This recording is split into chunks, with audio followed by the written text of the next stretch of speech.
Welcome, welcome, welcome. I'm Dr. Arnold Nerenberg. Been licensed to practice clinical psychology in the state of California since 1974. I like to say that I've been licensed to walk upon this earth since 1941. Quite a journey, quite a journey. And it's my privilege and my pleasure to have this opportunity to be with you and share with you the insights and lessons and inspirations of a lifetime. So I'm grateful to you. It gives more meaning to my own life to be able to share this with the intention of uplifting you and your loved ones for the rest of your lives. That's my intention.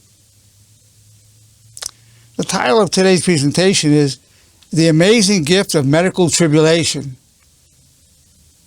The amazing gift of medical tribulation for those who walk the path of honor.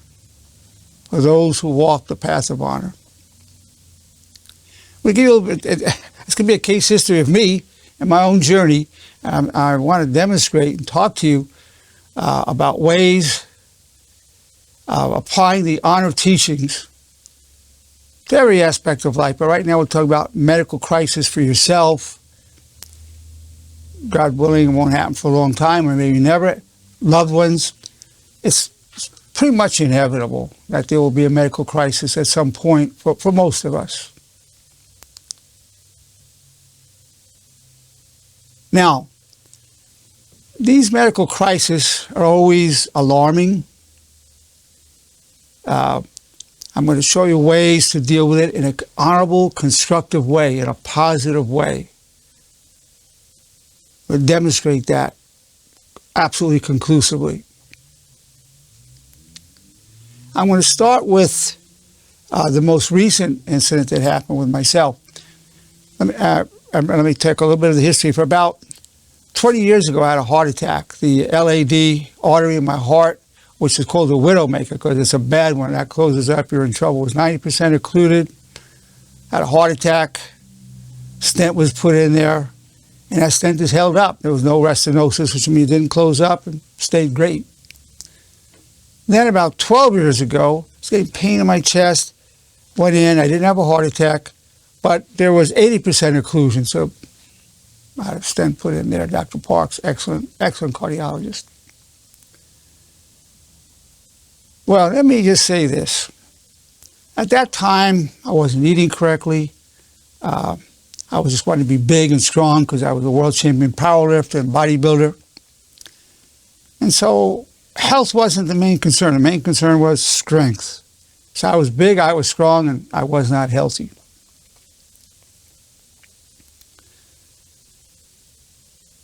As a matter of fact, then I went after the heart attack when I was 65, I went into a prostate cancer.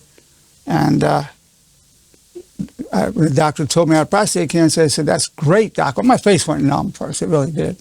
And then in about 10 seconds, I said, "Well, that's great." He said, "What do you mean?" I said, "It's going to make me stronger, spiritually, emotionally, and physically." Because I was already well groomed within myself on the commandments of honor, the laws of honor. Back then, I used to call them power thoughts. Hardship makes me strong, and I'm great. Now I say I'm grateful for the power I gained from hardship as one of the 4 commandments of honor. And it was a beautiful experience. I walked outside, I saw the birds, the trees, the people. It was all beautiful. I felt so in touch with the beauty and the mystery of the universe. I didn't know how long I'd be here.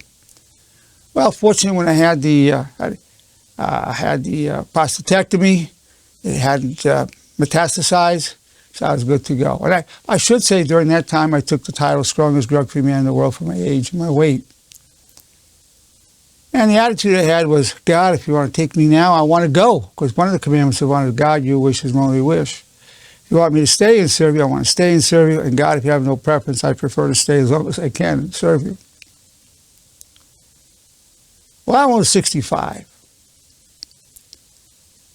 Then, around 67, 68, I started getting labeled by hypertension.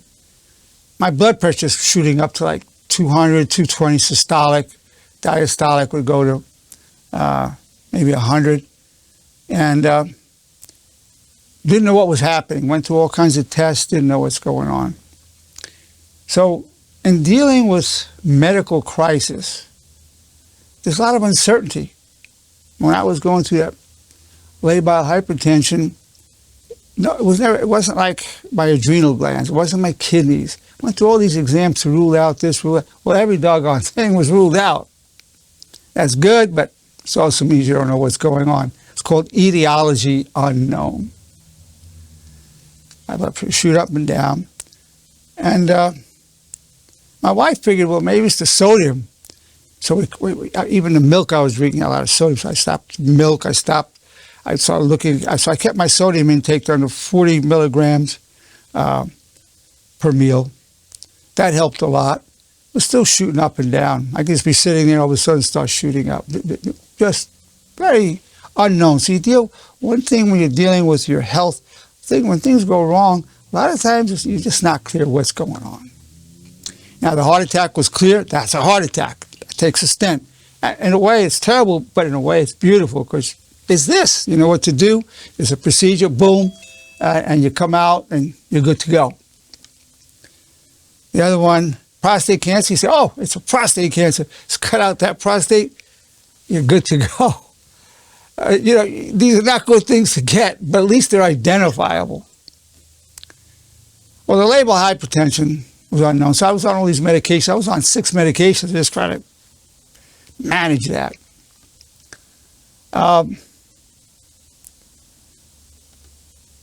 Eventually, then I said, okay. So at one point I was a power lifter, then a bodybuilder.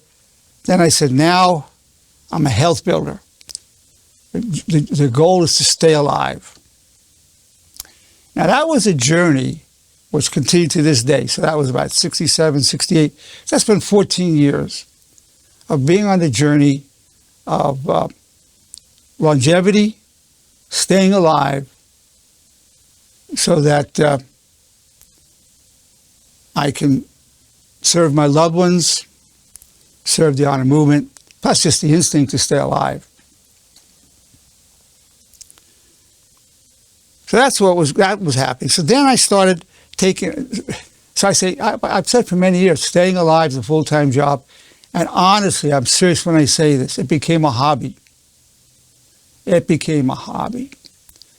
So I started tracking my blood pressure, sometimes maybe 6 to 12 times a day, morning, afternoon, night. And so this is just to show, these are books filled with blood pressure readings, medications that I will be taking, supplements I'm taking, just keeping track. Well, how come I'm getting this spike? What's going on now? So I would be tracking it, trying to figure out what's going on. So let's just show you what one book looks like. As I say, it became a hobby. Now, I didn't spend hours and hours doing this. Maybe it was 15, 20 minutes a day. I take all these supplements, allopathic medicines. And here's another book just filled with, well, those are numbers, with my blood pressure readings, and what supplements and allopathic medicines I'm taking. So that way, if something was happening, I could say, well, maybe it's this, maybe it's that. Trying to find, so you do this, you can see that there's a lot of numbers, a lot of material on there. And I learn what I have to do to be staying alive. Well, then, I'd say for the past 10 years, at least, I've managed that blood pressure. I'm pretty stable. It would run typically about 110 over 60, which is perfect. Optimal is 115 over 75. 110 is even better, a little bit better, over 60, and maybe a pulse of maybe 67, roughly around there.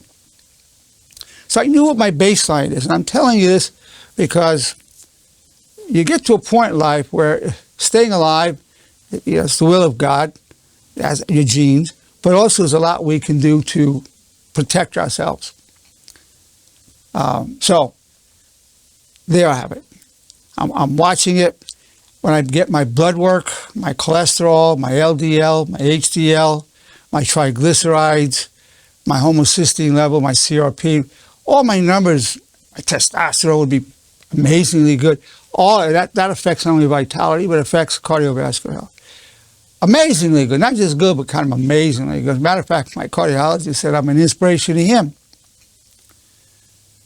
But every once in a while I get some angina. I feel something on my heart. For about 10 years, once in a while I start acting up. And then I saw an ND, naturopathic doctor. He said, well, take magnesium. It will, I was taking it, but he was saying step up how much you're taking. So I went to 500 milligrams 2 or 3 times a day, and then I would take an extended release magnesium in addition. One thing about magnesium, it does dilate the blood vessels, but also with magnesium, if you have, God forbid, you have a heart attack, it will reduce the damage to your heart during a heart attack. So magnesium is a great thing to be taken. So as I increased the dosage of that, I particularly used to get at night. So if I would take that a good dose at night before going to sleep, I seemed to really reduce the angina. That's the pain over the heart that would come once in a while, a little stabbing thing. Well, maybe about 5 years ago, I was getting angina. Doctor said, well, you only get so many warnings, come in, we'll do an angiogram.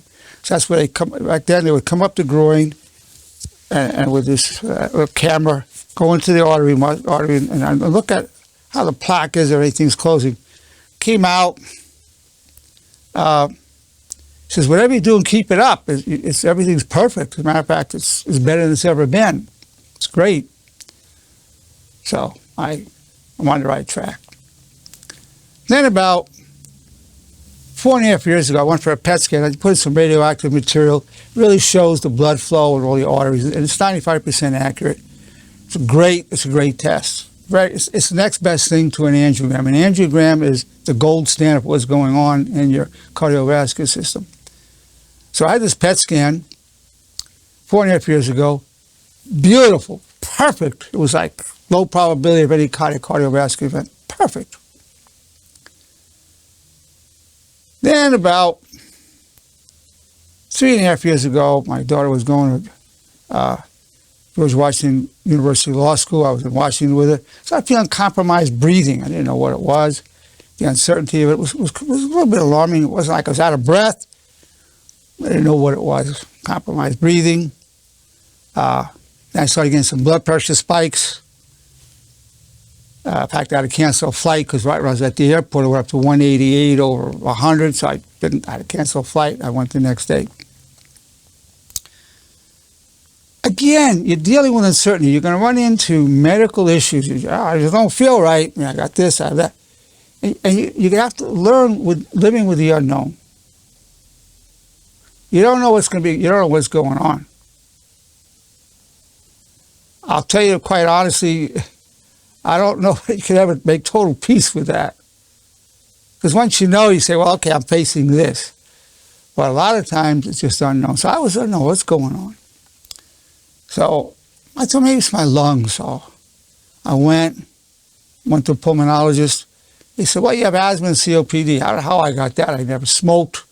I used to smoke a pipe and cigars 20 years ago. I stopped. I wasn't inhaling it.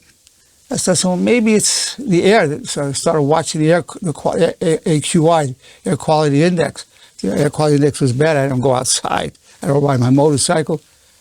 And I bought a little gadget. So not only can I ask Alexa, I had an app on my phone, and I bought a little gadget, about $130. I look at my neighborhood, how's the air quality here? If it was high, particularly above 60, I wouldn't go out. I would maybe go out and take a walk on the motorcycle if it's like the highest 50 to 60, the highest. All right, so I'm watching that. Then I went to an allergist and I have a whole bunch of allergies, citrus, trees, pollen, cat hairs, whatever. So I think, and from time to time I'm getting what I call compromised breathing. So then I have albuterol nebulizers. Then I got this glutathione nebulizer, which is great. It detoxifies the lung. I really liked it. I'm thinking my lungs.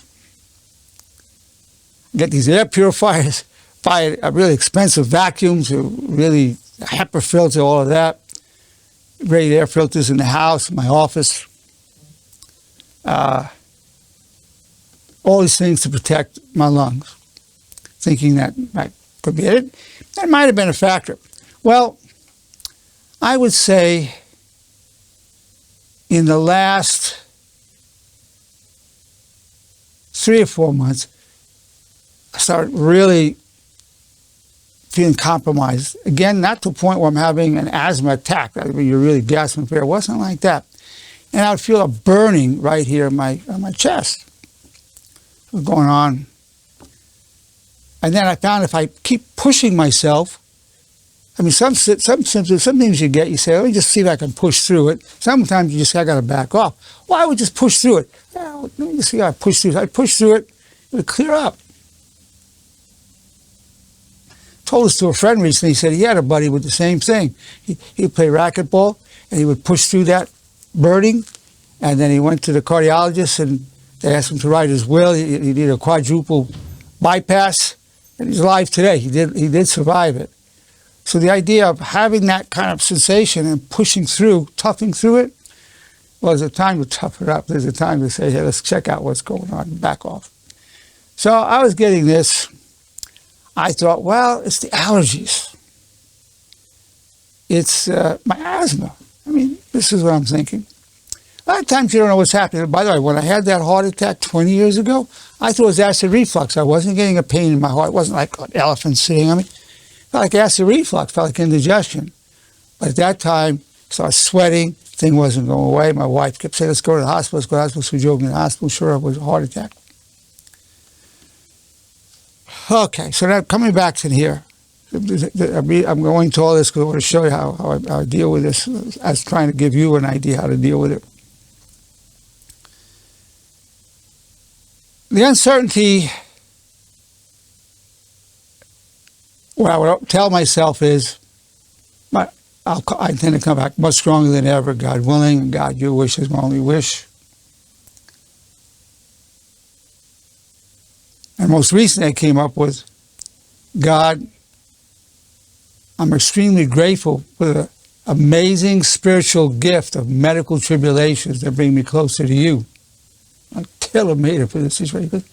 So I went, so after I was walking towards Whittier College, and then things got really bad. I felt a little sweaty. That's not a good sign.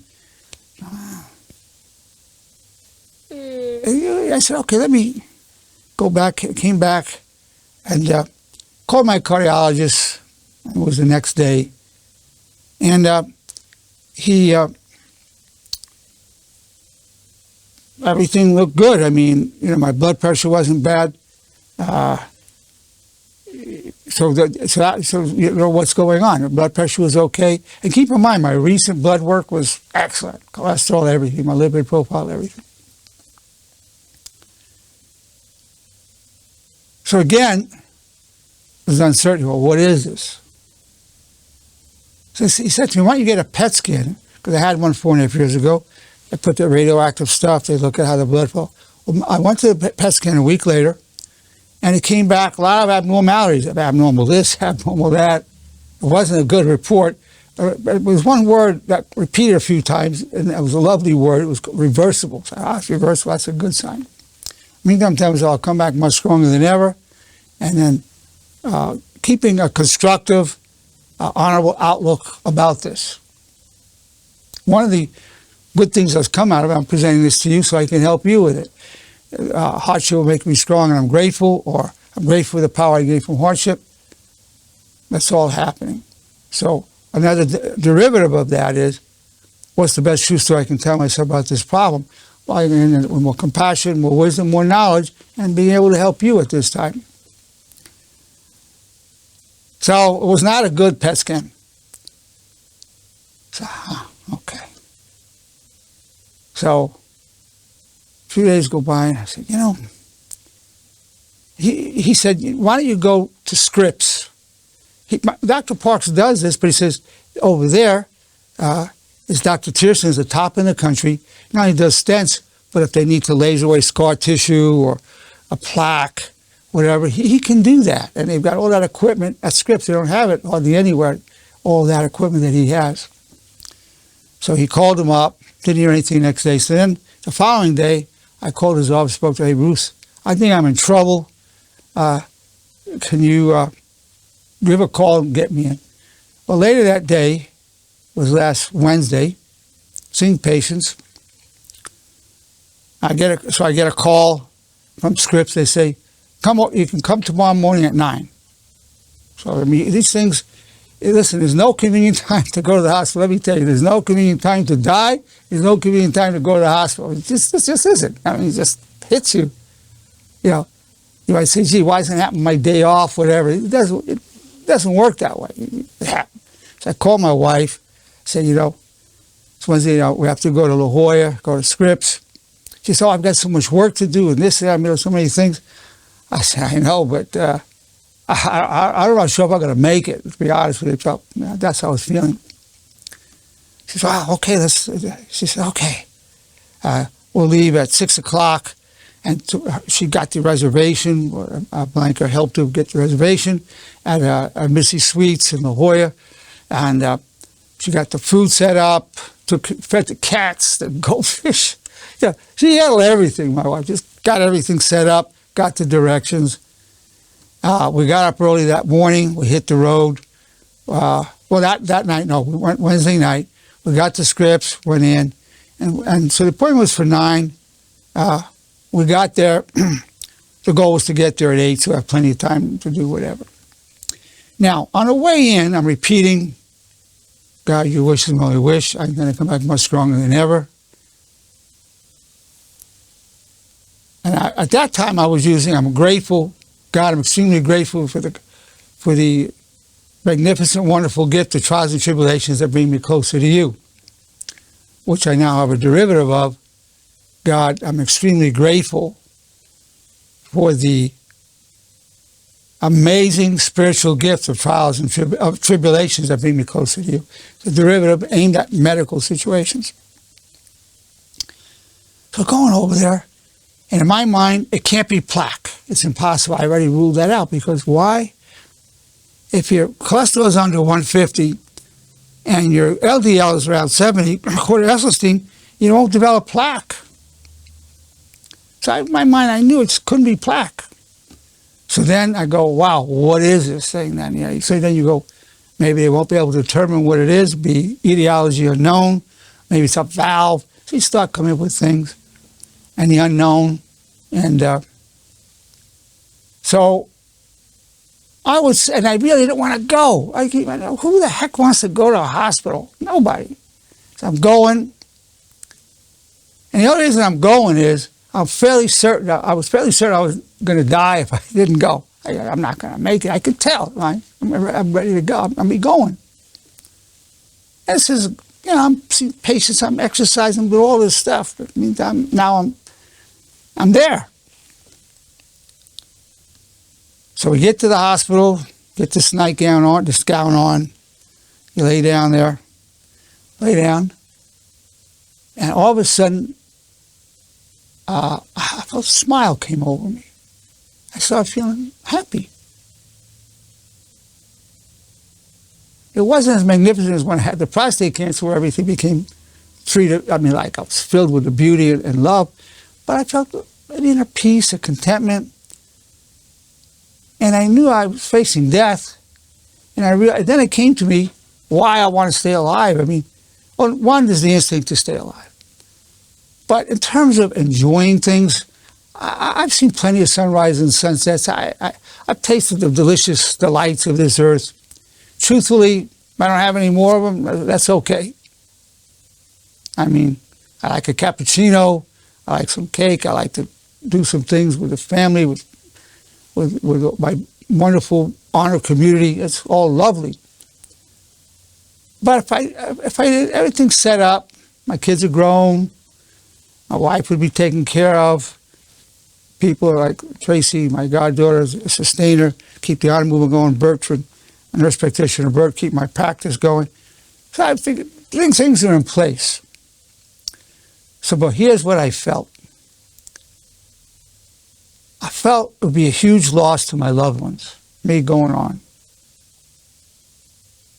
Even though I knew spiritually, people that love me and are connected to me would feel my reality more when I leave than while I'm here. That's how it works.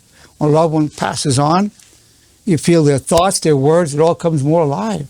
So I knew spiritually and emotionally, my loved ones would all have me more. But still, they'd be grieving because they can't hug me, give me a call, kiss me. I can't hold them. So I knew it would be really devastating to my wife. I knew that. 100%. So I realized the driving forces for me is not to abandon my loved ones, so they have to be, or for as long as I can, to delay it, another 40 years, whatever. And the other one was to serve the honor movement, to do everything I can to bring honor into myself, my loved ones, and the world. Those really are the driving forces at this time.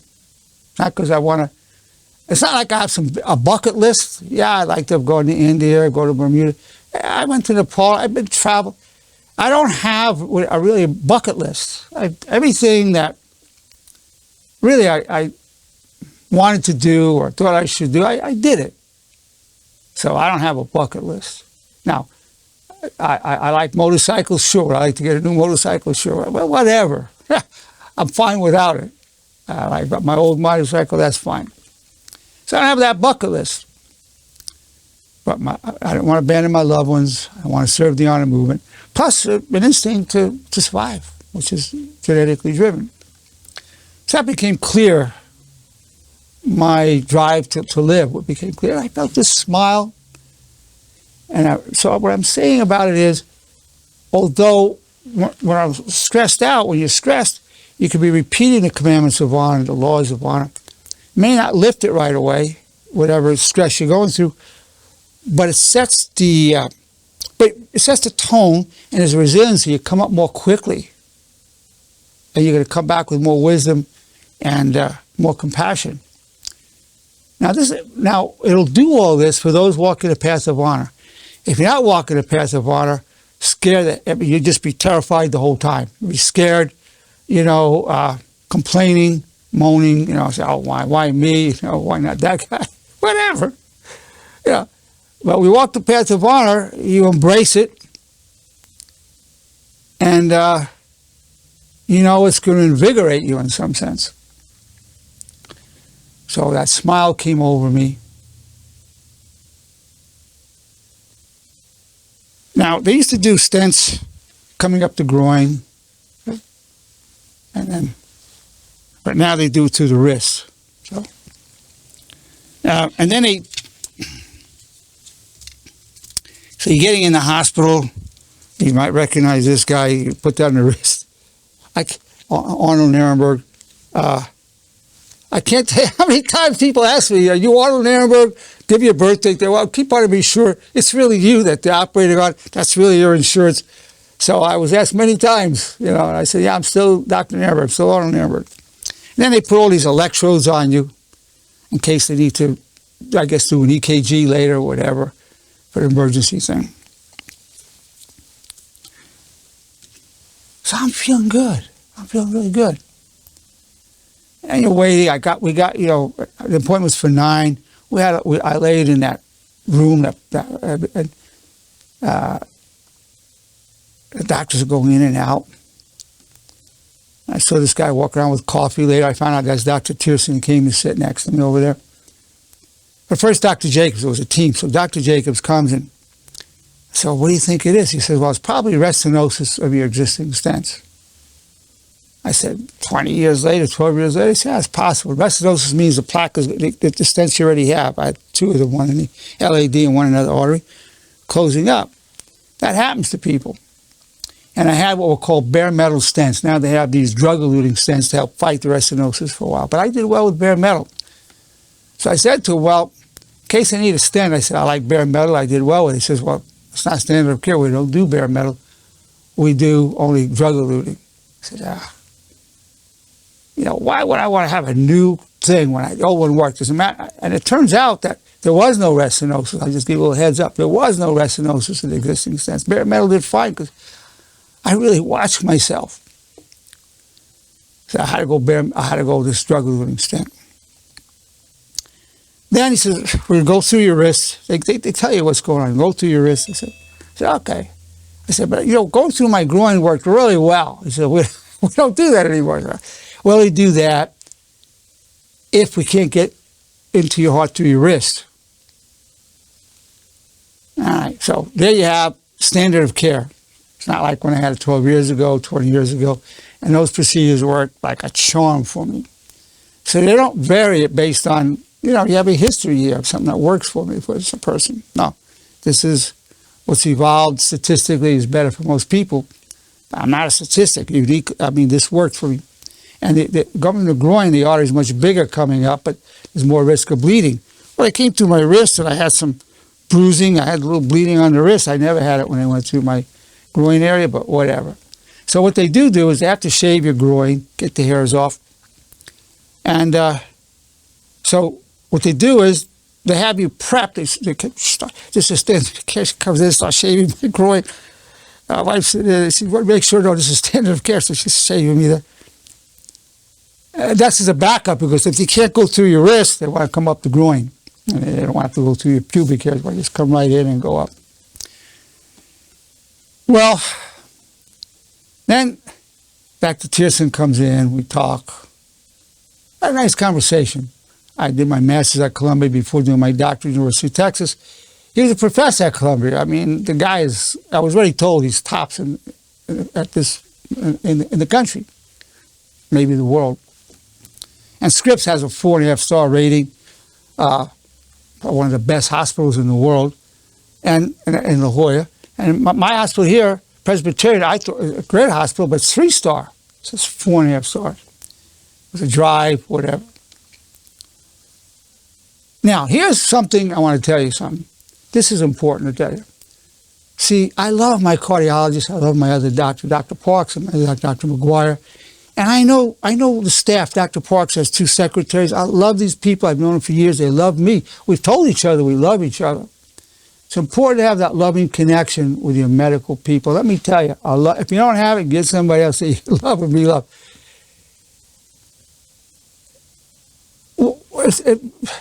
It's amazing how fast I got it. I said, can I come in today? Yeah, sure. Like today, I got in. Can I see you today? I want to have a follow-up? Yeah, well, we're busy, but yeah, come in. Boom. So I know nurse practitioner Bert was shocked because he worked in the emergency room. He's been in the field as an RN, as a nurse practitioner for over 10 years. It's just shocking how fast I got that PET scan, how quickly my cardiologist took me in, and then how quickly they got me in the scripts. So 2 days later, between Dr. Parks and Ruth calling them, I got in. It was all fast. Boom, boom, boom. And that's beautiful. Let me tell you. That's a beautiful thing. That's a beautiful thing. But you need to have a connection with your medical team. If you don't have that, everybody's busy. Beautiful connection. As a matter of fact, I went by today. I see you guys saved my lives. I bought them gifts and whatnot and hugged them. I thanked them so much. But it ain't honest. Okay. So let me just backtrack a little. By the way, when I had my prostatectomy cut out, I was joking with the doctors because I was already elevated spiritually from, this is going to make me stronger.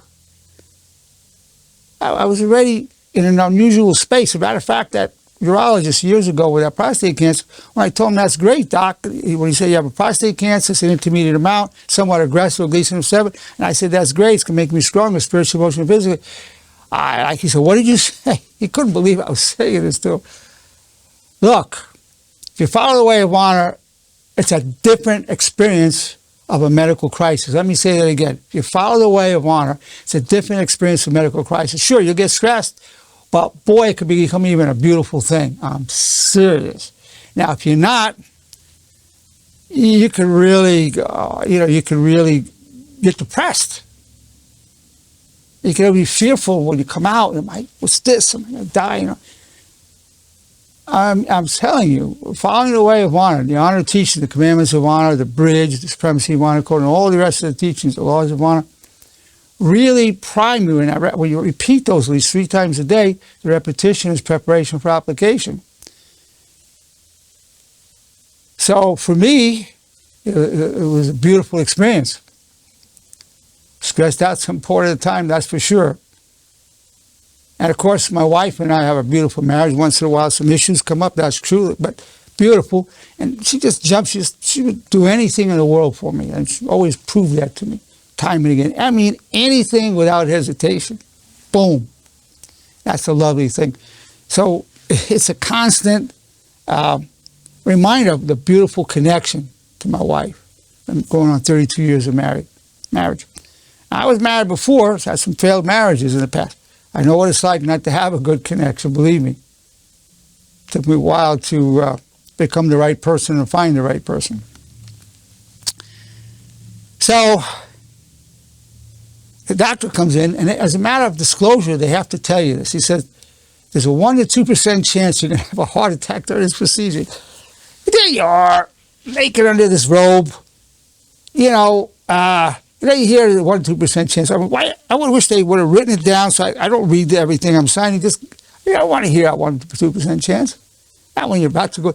I mean, what am I going to say? Oh, I didn't know that. Let me get dressed. I'm going to get out of here. No, you're not going to. But he had to do it. I've got to talk to somebody, see if they can change that. Maybe they had lawsuits. They didn't tell somebody to get a heart attack. People had heart attacks, and they sued. Maybe this way they can't get sued. We told you could have a heart attack. Not that anybody is going to get up off that hospital bed and say, I'm out of here, doc. No, you're not going to do it. He had to tell me that. He didn't tell me the chances of dying, but did tell me that. So then a very lovely nurse, I mean, the initial nurse was kind of gruff and rough with me, but tried to be nice. But the nurse that wheeled me in, she was lovely. And we were talking, and she said, how do you want me to address you? I said, well, Dr. Nerenberg. Let me tell you, I really want all the mileage I can get out of being a doctor. I make sure that I'm Dr. Nerenberg. What kind? I'm not an MD. I'm a clinical psychologist. But try to get this so that some kind of equality, because you're vulnerable. You're in the hands of these people. You're vulnerable. You're saying, oh, here's my body. Go ahead, Jeff. You need to shoot me up. Do whatever. Stick me with a needle, doc. Whatever you need to do to me. You become like this pincushion. So you want to have some dignity, whatever way you can maintain it. For me, it's letting them know I'm a doctor. Whatever way you need to maintain your dignity, or try to, because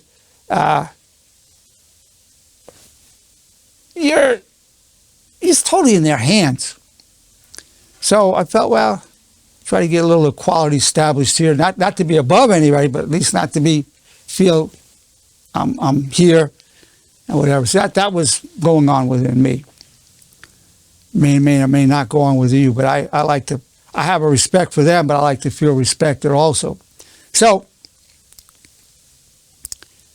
wheeling me in, they get me on this procedure table, and about 4 or 5 women running around, just a lot of activity, buzz, buzz, buzz, shaving me the groin area some more, make sure in case I have to go up the groin, setting this up, that up, put a pillow behind my head kept going like this, and hey, my head's keeping going all right. About 5 times I couldn't get my head to just stay straight. It was kept going like that. So I wanted to be comfortable. And finally it was pretty good. And I'm joking with them. I'm actually, believe it or not, I really mean this. I was having a good time. I said, boy, you've done this dance before, haven't you? He said, oh yeah, we do this all day long. And I was having a good time. That's the truth. That's the truth. 1 to 2% chance of a heart attack. I'm having a good time. So then,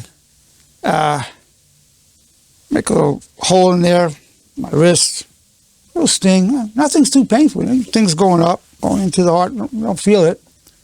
They gave me a little something to tranquilize me or whatever. In the past, when I've had a stent put in, I would kind of get groggy and go to sleep. I was awake the whole time. They didn't give me much of this, whatever it is they were putting in there. It's not like surgery would have to, open heart surgery, whatever, where they really got to put you out. So things going on, and I'm still having a good time. So I'm talking, and the nurse said, "Shh, don't talk." I said, "Okay," and then I started laughing again. I said, "Hey, I'm talking, joking around." And they said, "Please don't talk." All right. So that thing's going on for a while. I don't know how long. My wife told me I was in there a couple of hours. At least an hour, that's prep time. Then I had to hear it, and I said, oh, God, I've got to pee something awful. That was the pain, was holding my urine. That was painful. So, oh, my God. I should have probably just peed on myself, but I didn't. So They said, oh, we're almost done. I was, I think they might have brought me something to urinate in. I think so. Anyway, and that was done. The doctor's on the other side of this transparent, like, plastic. He says, yeah, there were 2 stents blocked, 90% blocked. This was last Thursday, 90%. I had a heart attack. I mean, that's what 90% blockage in the past. Now, I do a lot of things to protect myself. A heart attack, the plaque is one thing, closing up. What causes the heart attack, though, is not just the plaque closing it up. It's the rupture of the plaque. The plaque is a vulnerable plaque. It ruptures, and then blood platelets come and treat it like a wound. When those blood platelets come, it causes a thrombus. It coagulates there, and it's your own blood platelets that cause a heart attack, because then the blood can't bring oxygen and nutrients to the heart because of your own thrombus. Well, you want to reduce plaque, but also you want to do all you can to stabilize it.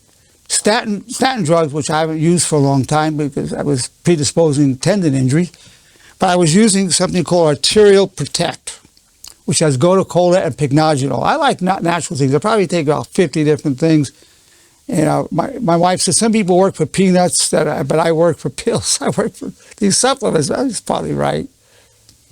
Something's working from it, but once in a while, if it takes too much, my body goes a little crazy from it. But anyway, I believe that this hardened the plaque on it so it wouldn't rupture. 90%. 2 arteries. What the heck? I mean, so he told me that. Well, let me tell you something. I was relieved. You know why? Well, it's a stent. You have plaque, you get occlusion, you put the stent in, and, you know, you're good to go. I thought it was going to be something, a valve replacement. I thought, well, who knows what this is? So hearing that, well, this is a conventional problem. You can name it. It's occlusion, you put a stent in, we can do something. Because I told you, I've had issues where etiology unknown. So all the time, I thought it was my lungs, it was asthma, it was allergy. Apparently it was that. So got those stents in. He goes and talks to my wife, and my wife tells me he gave her the results. And he also told, hey, your husband's a character, which is a compliment. It's a character. So we made a vacation out of it. We went to the hotel, stayed another night, and the next day we drove up from San Diego.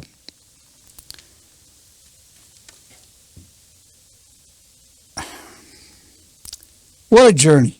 Amazing gift of medical tribulation for those who walk the path of honor.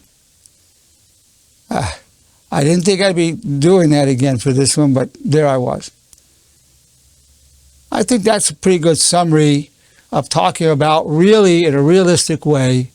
Now, how do I feel? Well, let me tell you, before I went for the procedure, my oxygenation level used to be about 96.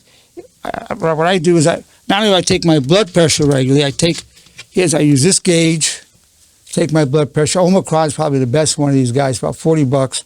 And I take this oximeter where you can get your oxygenation level. So all those books where you saw these blood pressure readings. But in the last year or so, I've been doing this 3 times a day. It was a lot of fun. I mean, by learning how to help myself, I may help so many of my patients. I say, look, I'm not an MD. It's in writing, I'm not an MD. I'm going to be announcing it today. Whatever advice I'm giving you, I'm not an MD. I'm a clinical psychologist. I legally have to say, consult your doctor. All right, I have to say that to you. But I can't claim to be an expert, but I can say I have a lot of experience. So I take my oxygen. Not only was I getting that burning before the procedure, my oxygenation level went down from about 96 down to about 93. Now I know why. That was our occlusion. Now afterwards, my oxygenation level was 97, 98. Went up 3-4 points. More oxygenated. That's beautiful. Now right before I had the procedure, my blood pressure used to be, for a long time, 110/60 roughly. Started creeping up, 130, 140. Nothing crazy, but climbing. I'm going, wait, there's something. So my blood pressure is going up, my oxygenation is going down. So now, my blood pressure, I think maybe I'm not tolerating totally that blood-eluting, that drug-eluting stent. So I'm getting a little bit of blood pressure spikes. Went up to 165, but I'm learning how to work the medication to get a good control of that. I need to increase the dosage of the medications I was taking. Might be a reaction to that drug-eluting stent. As a matter of fact, I had a very strange taste in my mouth, whatever. It might be from that. Things giving off this drug to keep restenosis, to keep the plaque from building up. As I said, in my bare metal stents, I didn't have that happening, but meantime, I got this drug-eluting stent. I used to be on Plavix many years ago. I was on it for 4 or 5 years. I weaned myself up. All those medications from 20 years ago, 6 of them, got down to 2 medications, a small dosage for many years out of controlling it. Now, having to go a bit larger dosages, and I know which ones do what. I've got a lot of experience with Diovan, lisinopril, carvedilol. If it's a real situation, clonidine, that's an emergency one.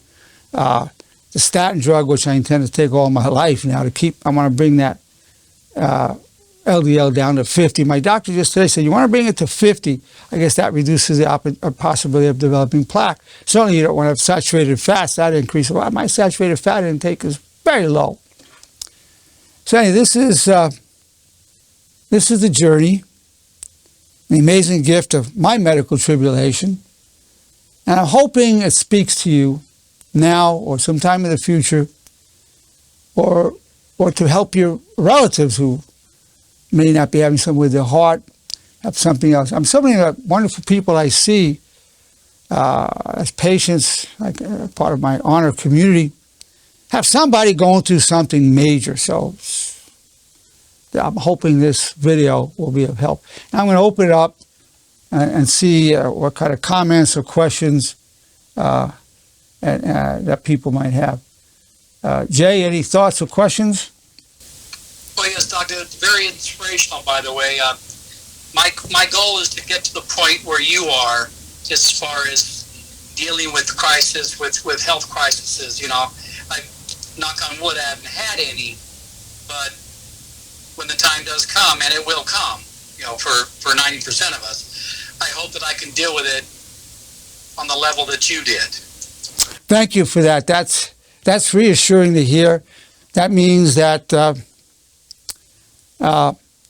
that's very reassuring. I thank you. Let me tell you something. If I got those 2 new stents in, right?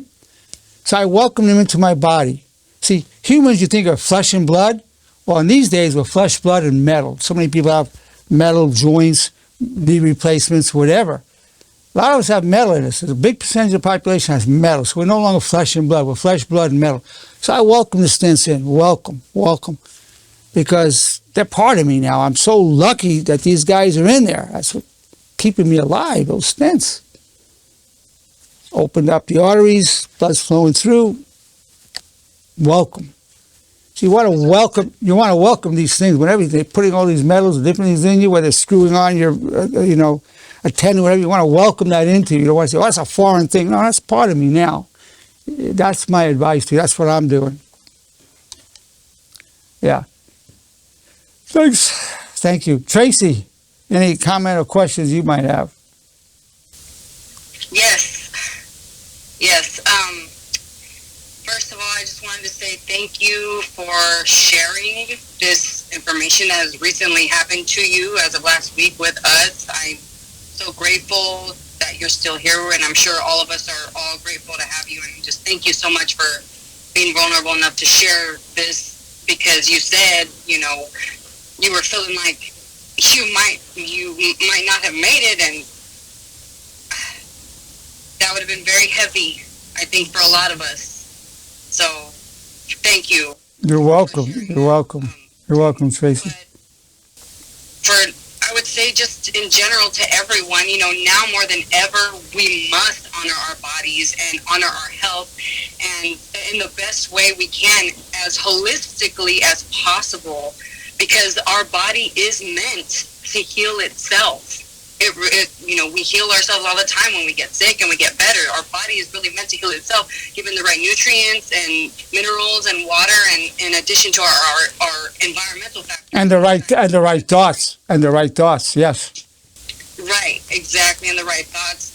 But once the body reaches a state of homeostasis, it can actually heal itself. And I always pray for all of you that you find honor in your lives, in your hearts, and take care of yourselves, because it's up to us to carry this honor movement forward. And I mean, we are the ones that need to carry it forward, and I can't do it without any of you guys, and I don't want to do it without Dr. Nerenberg. And this is just so important to me, and to me it's like it's very emotional. It's actually very vital for me to have you alive at this time. Well, you're very important to me. Well, you're very important to me. Important to all of us, and I want everyone to really take hold of what could have happened in this past 2 weeks. That we really, really need to,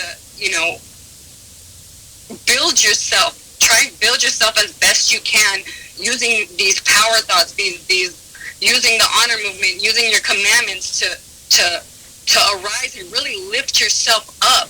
Because the way the world is going right now in society and everything, you need to be strong at heart.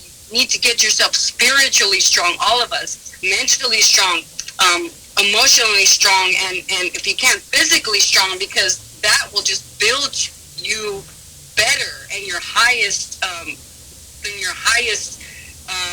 realm of honor. And it's just so important right now. And I just thank you so much, Dr. Nerenberg, for sharing this with everyone. I really do appreciate it.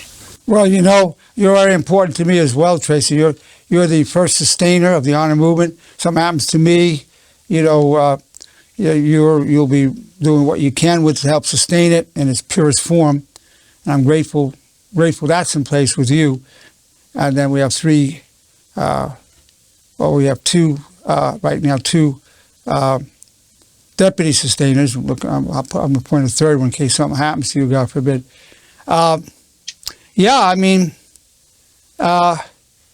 I really go natural. I mean, natural herbs, good foods, good thoughts, exercise, 5 rights Tibetan yoga, qigong. I'm doing all this stuff. Even with all that, they say once a cardiac patient, always a cardiac patient. I guess this vulnerability happens, and you go natural. But let me tell you, that sometimes you need allopathic medicine that we have from the doctors. Sometimes, absolutely, and then you got to go, okay, let's do this. You don't want it to come to that, but then you just go, okay, doc, let's go this route. I said, when I've read everything I've read and studied about cancer, they say the natural approaches won't work. They say you need the chemo, radiation, and the natural. Otherwise, in fact, there was one program I was studying about dealing with health and cancer, and they said, make sure you're getting chemo, radiation, because if you just go natural, you will die. And these are the people advocating, natural medicine. So once you go into a certain realm, you've got that cancer. Now, there's some people that just go natural and they come out of it, but for the most part, no. So once you get that cancer, you get that heart attack, you have whatever, then you got okay, doc. But you have to do everything he tells you, but you want to pay close attention. You don't want to dismiss it. The doctors, what they do and they know is amazing. But what they don't tell you, the natural stuff, they don't tell you about that. That you got to look at your doctor as part of your medical team. You get his opinion, get this opinion, your readings. Like I say, I'm serious. Staying alive is a full-time job. If you're lucky, like I am, it becomes a hobby where you can help yourself and family members. Thanks for that, Tracy. Stacy, any comments or questions? Yeah, I mean, you're such a testament to the honor movement, and it's like watching you right now communicate and move and do your thing. You would never know that you went through this less than a week. You would never know. No. It's like a phenomenon phenomenon, really, because many people would, probably be in bed right now trying to recover, and mentally too, just keeping themselves in the experience of what they just went through, and to see you not only in real time during that time move yourself through it to, you said invigorated, you were invigorated going in, and I loved what you said about your dignity. I thought that was cute. You gotta have some. Yep, and it is. You're in their hands, right? And Now listen, some of these people, I don't know, I wouldn't say talk down to you or they feel superior. Or some of them are just humble, beautiful people, let me tell you. But sometimes it's not, you don't feel the dignity that a person should feel in that situation. So that's why you find some way, whatever way you can, to level that playing field. Yeah. I like that. It's because definitely I have had, personally experiences where I left feeling just awful about myself, and so I love that. I love getting, a medical team that loves you, that you love. That is so important. And just, thank you so much for sharing this with us. Thank you for being so strong and being so committed to living, because, I had no idea that was going on with you. And even while you were going through it, though, baby, you didn't even, there was no sign, you're so graceful and honorable, and I appreciate you so much, and I love you so much, and I'm so, just grateful, and thank you for sharing.